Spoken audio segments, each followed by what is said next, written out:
Je voudrais dire, souvent je fais des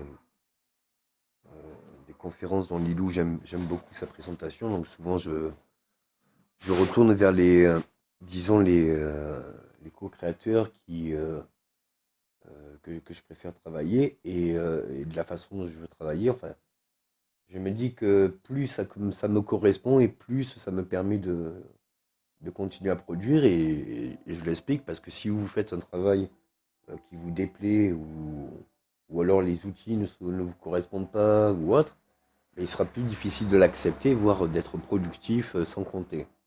Tout sera une question de compte et vous attendrez, vous compterez vos efforts, vos heures, enfin le tout, et vos sacrifices.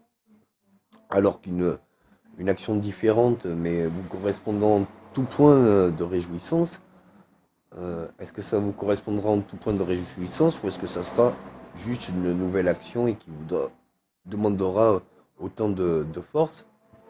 Dites-vous, même vous, vous pouvez concevoir qu'une fois que c'est un absolu passionnel ou une passionnelle absolue, du coup, ce n'est pas un effort, enfin, on ne compte pas pour ces choses-là. Et pour revenir sur l'unification de l'univers, ou l'expansion même de celle-ci, euh, ces dernières heures, semaines, mois, la réflexion a été plus poussée. Souvent, on se dit, dans notre recherche ou dans notre propre évolution, euh, qui suis-je? Et on a fait tous la démarche de demander à son père, à sa mère, eh bien, comment vous êtes rencontrés, et puis qu'est-ce qu'il a aimé papa, et puis qu'est-ce qu'il a aimé maman, et puis comment ça s'est passé, et pourquoi je suis en vie, et de qui, et de quoi, et juste en fait, par exemple, pourquoi je m'appelle comme ça, ou qu'est-ce qu'ils ont pensé mes parents quand ils m'ont donné ça, enfin, tout ce qui est de notre propre construction ou conception de notre propre personne. Et nous savons aussi que malgré tout cela qui nous a été donné, bien on est devenu aussi ce qu'on est. Donc il y a une part qui correspond, mais il y a aussi, ce n'est pas la totalité de ce que nous sommes. Donc j'essaye de prendre des points communs pour voir la singularité de ce qui nous anime, c'est-à-dire est-ce qu'on doit, selon toute psychologique ou philosophie, comprendre le caractère d'une personne qui vit, ou est-ce que parce que une personne vit euh, et que la vie en elle-même a toute sa structure prédéfinie, selon sa propre force, est-ce que si je comprends la force de la vie, je vais pouvoir comprendre le caractère de la personne qui s'en découle par rapport à qu'est-ce qu'il a été vécu, c'est-à-dire qu'est-ce qu'il est devenu.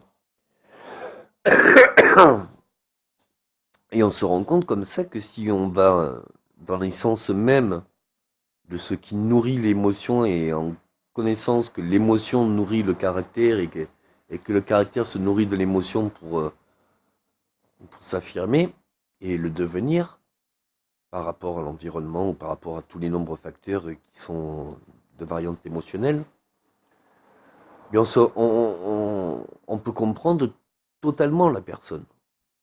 Et en la comprenant totalement, ça nous semble tellement évident que oui, l'acceptation n'offre pas trop de résistance, même si on n'est pas comme cette personne. Et en étant cette personne, on se rend bien compte que oui, si nos pires souffrances et que nos plus grandes injustes, bien c'était euh, avant l'affirmation juste quelque chose d'inhumain, et qu'on se rend compte qu'en fait c'était que la préparation pour être, je sais pas moi, tout ce qu'on ne pensait pas. Est-ce qu'on doit voir que la souffrance est constructive ou est-ce qu'on doit voir que la construction est une souffrance ou est-ce qu'on doit voir que pour se construire, il faut souffrir et que ça fait partie de la construction, mais que ce n'est pas quelque chose de défini en sa fin, que c'est juste la continuité de la construction dans le sens où il faut en passer par là pour arriver à des élévations de conscience ou des conceptions qui dépassent même certaines logiques, mais que quand on a vécu certains faits, on ne peut pas dire que c'est irréel ou illogique, ou alors ça veut juste dire que notre vie est sans fondement, mais quelque part, comme il y a un fondement et un sens dans toute chose, même dans l'imperceptible, du coup, ça offre le raisonnement plus propice à l'acceptation. Et il en va de soi, pour l'expansion de l'évolution, que euh, c'est comme si on voudrait détailler les émotions. Si on veut dégrossir, on peut, mais si on va aller dans l'infiniment grand, on pourra toujours détailler une émotion plus ou moins similaire, quelle en est l'intensité différentielle, ou alors la subtilité émotionnelle en sa différence. Donc du coup, il y a... Est-ce que en allant euh, en profondeur d'une personne ou de sa vie, enfin j'essaie de parler en image pour que tout le monde puisse comprendre plusieurs sujets en même temps, et parce que c'est un tout, hein. C'est-à-dire que quand on enlève de tout ce qu'on voit d'une personne, quand on enlève tous nos a priori, quand on enlève tous nos jugements, nos préjugés, quand on enlève tout cela, ben on se rend bien compte que avant même d'être une autre personne, c'est juste une personne qui vit. Et comme nous on vit aussi, ben il y a de fortes chances que quel qu'en soit le caractère, l'origine ou l'âge de la personne, ben, du fait qu'elle vit et qu'on vit, ben déjà ça nous offre des milliards de points communs qui bien souvent ne sont pas forcément conscients. Et ainsi on n'est pas conscient de tout ce qu'on porte par ce que l'on vit, ou qu'est-ce qui nous anime dans notre corps et notre esprit et notre âme.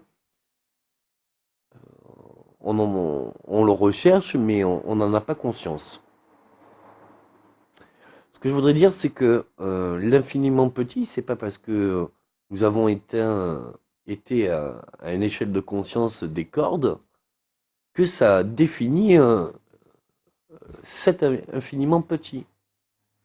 Car on pourra toujours euh, imaginer que dans l'avenir, nous correspondrons à ce que, chose qui est peut-être déjà fait, mais que même les cordes, euh, eh bien, il y a à l'origine de la conception de ce qui constitue en elle-même les forces et les formes de la corde, il y a aussi une force ou une énergie à l'origine. Mais on pourra toujours aller à l'origine de l'origine et de ce qu'il y a plus petit. Ce que je veux dire, c'est que ce que nous n'arrivons pas à concevoir d'infiniment grand dans notre potentiel, dans notre évolution, dans notre propre vie, dans toutes nos difficultés, à quel point ça a été une réjouissance absolue, bien du coup, c'est vrai que c'est difficile d'imaginer ce qu'on ne nous dit pas ou ce qu'on ne sait pas, tout en ayant une vision plus ou moins objective possible. C'est vrai que plus on prend conscience euh, d'un tout, et plus on prend conscience bien qu'il n'y a rien qui n'est pas animé par le tout. Et cela, on a souvent bien conscience une fois qu'on n'arrive à plus rien. C'est-à-dire qu'on enlève tout ce qui n'est pas pour se rapprocher de ce qu'il en est. Et c'est là où on en arrive presque au Graal, c'est-à-dire qu'on voit bien que quand il n'y a rien qu'on définit encore.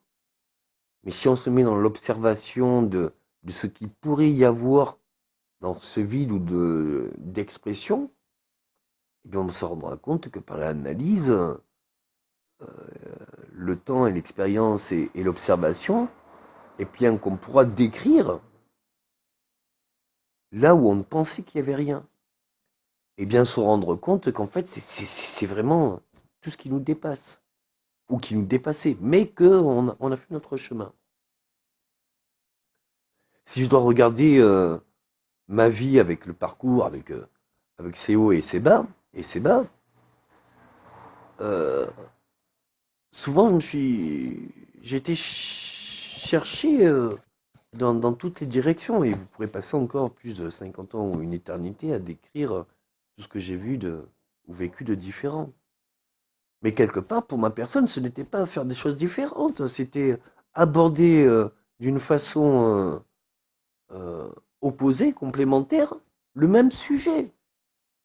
Et qu'il m'a fallu quelque part que j'ai autant de souffrance après autant de bonheur pour après autant de bonheur reconnaître autant de souffrance pour juste me recentrer de alors d'autres l'appelleraient destin, d'autres l'appelleraient force unifiée, d'autres pourraient l'appeler tout ce qu'il en est, mais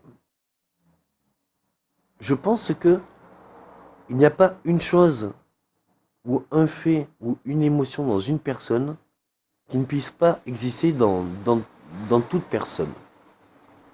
Et ce que j'essaye à faire, c'est de me dire que ce que je comprends, que j'assimile et que je découvre puisse être découvert ou assimilé par d'autres. En ayant conscience que tout ce que j'assimile sera assimilé. Et c'est pour ça que je le simplifie, parce que quelque part, la complexité ne peut pas se créer selon une base simple.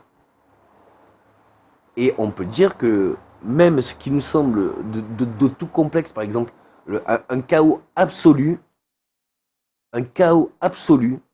est ordonné selon les lois même du chaos, du désordre. Mais les lois même du désordre sont ordonnées de façon chaotique. Donc d'un pur chaos, selon un ordre défini, complémentaire, opposé, viendra euh, un paradis. C'est un ordre absolu. Puisque dans un ordre absolu, quand vous voyez que tout est, par exemple, une ville où tout serait au carré, la même forme, la même image, la même unité, et que tout cela fait selon la même logique, ben vous vous rendrez compte qu'il suffit d'un objet ou d'un fait qui n'est pas à sa place pour voir que tout le reste l'est, sauf ce qui est désordonné. Donc à travers un désordre chaotique absolu, vous vous rendrez compte qu'il suffit en fait que d'une seule raison, ou d'une seule conscience, ou d'une seule vision, ou d'une seule force, mais de l'absolu, dans ce qui peut être le plus commun, dans ce qui peut être le plus logique, dans ce qui peut être rempli de plus de force, bien une fois découvert, ben, tout le reste n'est que de moindre. Puisque même si c'est une infimité, cette infimité est bien plus conséquentielle de sa propre densité au niveau de son énergie, et que c'est même cette énergie qui a rempli et qui a nourri le chaos. Donc vous doutez bien que si on a conscience de cette énergie, l'amour absolu que l'on peut avoir euh, pour soi et intérieur pour l'extérieur, du coup on se rend bien compte que le chaos ne peut plus exister. Puisque on a conscience déjà que ça nous infecte à l'intérieur. Mais si on comprend l'amour absolu qu'il y a à l'intérieur de nous, est-ce que d'après vous, le chaos pourra exister? Est-ce que, est-ce que il sera de la continuité, mais avec des raisonnements tout autres? C'est-à-dire, est-ce qu'on l'acceptera parce que on saura très bien que ce n'est pas si chaotique que ça? C'est comme on le voyait? Ou est-ce que ça ne pourra jamais exister parce que justement, on sait de trop que ce n'est pas à être? Est-ce que notre vie est vraiment chaotique ou est-ce qu'il a fallu qu'on vive tout ça pour comprendre bien plus autre? Si je regarde mon quotidien d'une semaine, je vois que tous les jours s'alignent selon sa peine, sa difficulté et ses réjouissances. Mais si je regarde mes réjouissances, est-ce que c'est moi pour toute probabilité euh, différentielle qui me le permettent? Est-ce que c'est selon des probabilités différentes? Est-ce que c'est selon une volonté différente? Et maintenant, euh, quand je suis dans l'acceptation et la contemplation de ma propre satisfaction, en acceptation de mon instant, bien, je me rends compte, si je fais le résumé de chaque fois que j'ai connu cette émotion, je sais très bien que ce que je vivais était différent. mais je vais commencer à le voir différemment. Et c'est peut-être les premières fois que je me suis dit que tout ce que je vivais, qui me semblait auparavant peut-être chaotique, mais qui finalement me faisait comprendre en quel point ce chaos m'avait forgé, que je me suis dit, ben, finalement, cette ouverture de conscience qui m'a été permise est plus constructive et plus riche que ces décennies chaotiques. Et c'est vrai qu'après, ça pose la question, mais qu'est-ce qui est chaotique? Est-ce que c'est notre perception ou est-ce que ce sont une réalité? Ou est-ce que la réalité que l'on perçoit est en fait tout autre? Et que c'est qu'une fois qu'on la voit, qu'on se dit «Oh, Gilles, il savait pas tout ça». Parce qu'une fois qu'on le sait, la réalité en elle-même, une fois qu'on la perçoit différemment, elle n'est plus de la même façon. Est-ce que c'est parce qu'on la regarde différemment qu'elle nous impacte plus? Ou est-ce que ça la change? Là, on le regarde d'un côté de l'environnement. Mais sur une raison plus émotionnelle, quand on appelle quelqu'un et qu'on a envie de passer un bon moment avec cette personne, en train de lui parler ou en train de prendre des nouvelles. Si avant même de commencer la communication dont on a envie une toute réjouissance et de rire et de s'amuser, si la personne, rien qu'à nous dire allô, euh, est tout à fait déprimée ou en grande souffrance,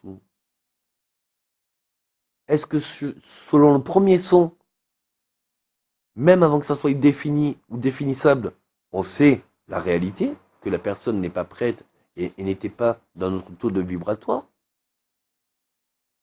Et puis, regardez bien l'instinct. Qu'est-ce que l'on fait? Eh bien, on se décharge. On va lui donner notre vibration. Déjà, ah ben, excuse-moi, je savais pas ici et ça. Et puis, tu sais, moi, je t'ai appelé, mais parce que je voulais te rire, je voulais t'apporter ici et ça. Et même si on sait que c'est moins à faire, ben, on le fait quand même. Ben parce que la personne en a besoin. Et même des fois, ça fait réfléchir pourquoi on voulait l'appeler et lui passer un bon moment. Ben c'est peut-être parce qu'on ressentait qu'elle en avait le besoin. Et puis même quand vous discutez avec quelqu'un, rendez bien vous compte en étant une tierce personne et que vous entendez deux personnes qui discutent. Vous regardez celui qui dit et celui qui entend, et celui qui dit et celui qui entend.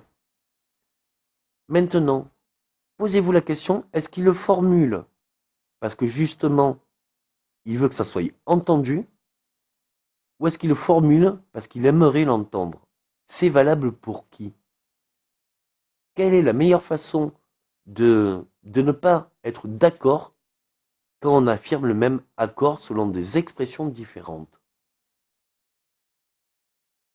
Donc, est-ce que la réalité est tout autre et que c'est nos conditions de nos propres préjugés qui nous empêchent, qui nous met des barrières sur cette force inouïe, absolue? Et est-ce que, comment dire, si un monte, apprend à pierre par pierre et selon toute ta vie à faire des maisons, et qu'à la fin de sa vie, il sait faire des maisons, eh bien, est-ce qu'il peut apprendre à une autre personne vivante à, à faire des maisons? Qu'est-ce qui peut être appris? Qu'est-ce qui est de nature propre de chacun? Et qu'est-ce que chacun peut donner à autrui? Plus ça va, plus je me dis qu'il n'y a pas une chose qui est dans une personne qui est inexistante dans l'autre. Ou que tous deux peuvent s'apprendre l'une des autres. Mais si je me pose la question, qu'est-ce que je peux apprendre de l'univers, ou de l'histoire de l'humanité, ou de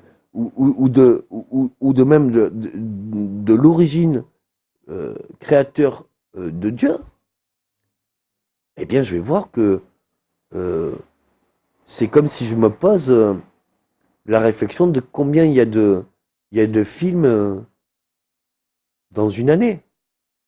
Il y en a d'abord de tout style, après il y en a de tout continent, dans toute langue et de toute émotion.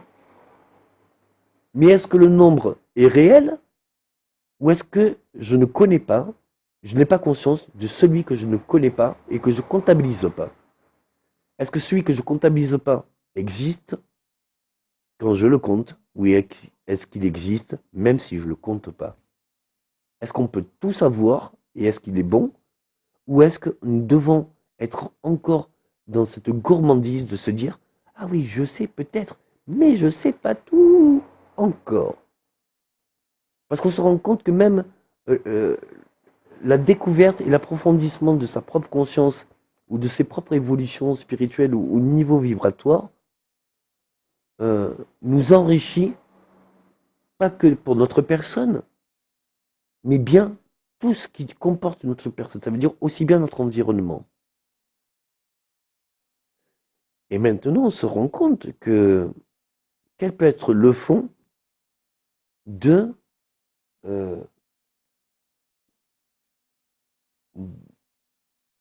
est-ce qu'il y a un fond au fond, c'est-à-dire est-ce qu'il y aura un fond dans euh, est-ce que un jour on pourra définir les limites de l'univers ou est-ce qu'au-delà des limites il y a encore bien plus loin de limites? Enfin, est-ce que vraiment il y a une fin euh, qui ne peut pas, enfin, est-ce qu'on peut arriver à la fin de nos